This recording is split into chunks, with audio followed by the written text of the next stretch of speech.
நெய் வந்து உணவுகளில் எடுத்துக்கிறது நல்லதா கெட்டதா அப்படிங்கிற கேள்வி வந்து பல பேருக்கு இருக்குது.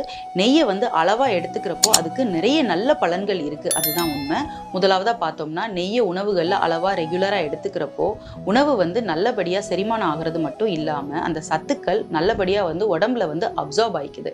ரெண்டாவதாக பார்த்தோம்னா நெய் வந்து மிச்ச கொழுப்புகளை வந்து கரைக்கிறதுக்கு, அதாவது பேர்ன் பண்ணுறதுக்கு ரொம்பவே உதவியாக இருக்குது. ஸோ வெயிட் லூஸ் பண்ணணும்னு நினைக்கிறவங்க அளவாக வந்து நெய் எடுத்துக்கிறது கண்டிப்பாக வெயிட் லூஸ்க்கு ஹெல்ப் பண்ணும். மூணாவதாக பார்த்தோம்னா நெய்யில் பியூட்ரிக் ஆசிட் அப்படிங்கிற சத்து இருக்குது. இது வந்து கேன்சரை எதிர்த்து போராடக்கூடிய தன்மை இருக்குது அப்படின்னு ஆராய்ச்சிகள் சொல்லுது. நாலாவதாக பார்த்தோம்னா நெய்யில் நேச்சுரலாகவே வந்து எமோலியன் ப்ராப்பர்ட்டி இருக்குது, அதாவது ஸ்கின்னை மாய்ஸ்சரைஸ்டாக வச்சுக்கிறதுக்கு ஹெல்ப்ஃபுல்லாக இருக்குது. ஸோ ஸ்கின் ஹெல்த்துக்கு ரொம்பவே இது நல்லது. ஃபைனலாக பார்த்தோம்னா நெய்யில் வந்து வைட்டமின் கே சத்து நிறைய இருக்கிறனால கால்சியம் சத்து அப்சார்ப்ஷனுக்கு இது ரொம்பவே உதவியாக இருக்கிறது மட்டும் இல்லாமல் போன் ஹெல்த்துக்கு ரொம்பவே இது உதவியாக இருக்கும்.